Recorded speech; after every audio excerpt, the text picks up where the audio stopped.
Hope deferred makes the heart sick. Mm-hmm. What do you do when you have grown weary of waiting for the promise of God?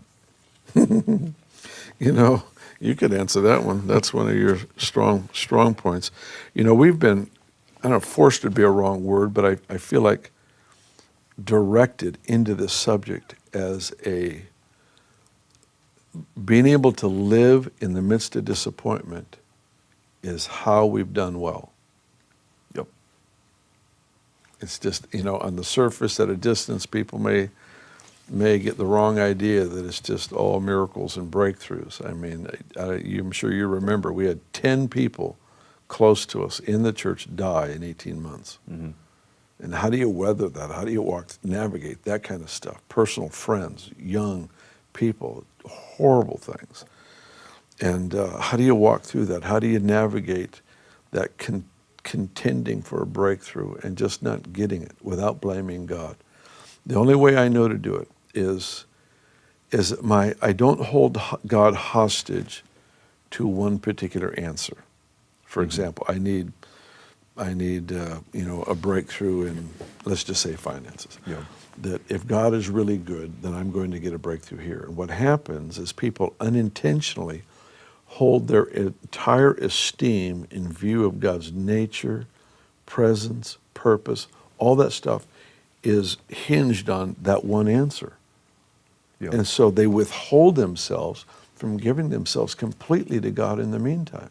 Mm-hmm. And it's just not fair. It's not fair for our own development. It's not honest and correct towards God. What we have to do is learn how to celebrate all that God is doing right now. And that's why I constantly am hammering on this subject of feeding your heart on what God's doing. Yep. Feeding your heart. Think about, dwell, discuss, talk with other friends, share the good news of what is happening, because that fuels an atmosphere of anticipation. It keeps me constantly reminded of his goodness. I see where he's faithful time after time after time. And in that environment, it's really tough, honestly, to get discouraged.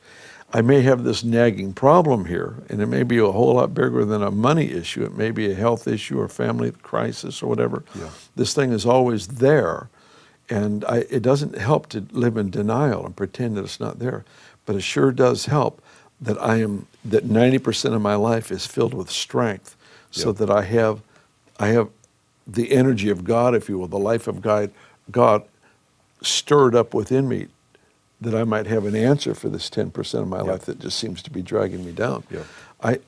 You just can't afford to, I will not allow myself to accuse God. I will not allow myself to think of him as anything but good. Yeah. I will only accept information about him that affirms that. Okay.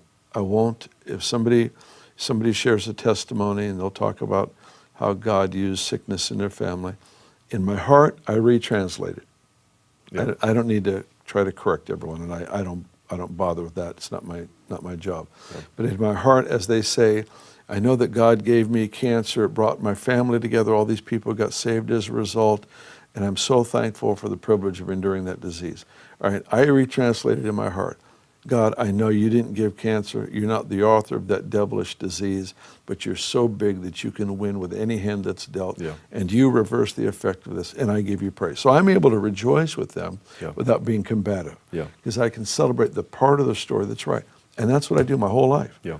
I have to retranslate and reinterpret things that go on, and I refuse to entertain ideas that bring his character into question. I can't do it. Yeah. Once I do it, it's a nosedive, because everything we do, everything we are, is hinged on his goodness. Yeah. Everything. Yeah. This question, probably, I get asked this one a bazillion times as well. Yeah. And from a follow-up question I want to ask you, just that people tend to ask a lot is, well, how do I know if it's, what if something caused this that I'm not aware of? So I need to go repent for it, or did somebody do some sin? And, so there's almost, they're trying to figure out why I call it the why theology. Why did this happen? Right. And the people I interact with, they get really caught up in that, where they just nosedive, like you said. What advice do you have for them obviously they're focused on what the Lord is doing, but this thing is eating people alive. You know, it's just eating at them in regards to, did I do something wrong? And how hard do I push in to find out if there's something I need to do to receive my breakthrough? That tension. It's huge. Do you have any advice for people that really, you know what I mean? I can tell people what I do. I don't know that anybody wants to follow, but I don't ask why. I mean, I just don't go into the whys, because what I do is this, is, Father, you know I want to learn, but you don't ever have to explain yourself to me. I am willing to live with mystery. What I know is enough. I know that you're good, and I know you've given promise for every situation. That is enough for me. I know I'm accountable for that. If you'll teach me, I would love it, but I don't hold you hostage to an answer. If you want peace that passes understanding, you usually have to give up your right to understand. You have to get it before you get an answer or an explanation. So that's my approach. In that approach, I will say, Lord, if there's something wrong with me, I'm in your word every day. And you said it's a sword. You said it cuts deep. I invite you, cut me deep. Speak to me through your word. I'm with your people all the time. I'm with close friends, I'm with strangers. Use somebody to give me the slap of a friend. If that's what I need, please speak to me. I'm in your presence constantly. I love your presence. I worship. Your presence is like a consuming fire. Do something in me. That glory changes. Do something. But I'm not going to go on a witch hunt to find out what's wrong with my life so that I can feel better about my circumstances. I feel like we, as believers, we have to be willing to live with mystery, or we don't do well. So never blaming God and being okay with mystery. Don't blame God. With that tension. Be okay with mystery. Be ready to learn, but don't. I won't sit there and wait. You know, like, if you'll explain yourself, I'll get up and move on in life. No, I've got to obey the last thing he told me. Exactly. I don't have the options of, as a soldier, you do the last thing the commanding officer told you to do. You don't have the option of saying, well, yeah, but this last battlefield didn't go so well. You don't have that option. Exactly. So. The thing we have going, every time we hear a testimony, we always say, one day closer. One day closer. One day closer. Just for the sake of those that are watching, of course, your hearing has been an issue that we've contended for a long time, many, many years. And the Lord gave me a very, very clear word. I could take you back to the location and how he spoke it and what he did.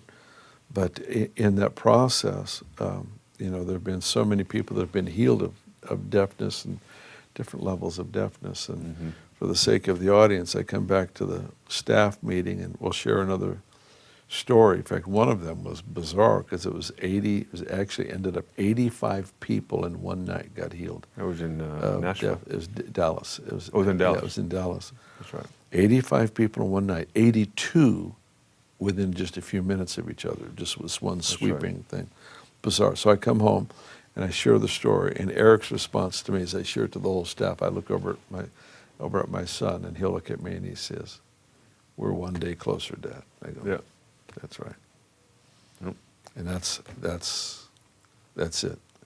Is you have to value mystery without putting blame, without having it tarnish or diminish our esteem of his nature and character.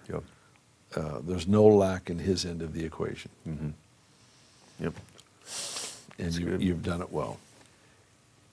Another thing that for me is Abraham waited a long time for his, so his standard's pretty high. So I always told myself that one.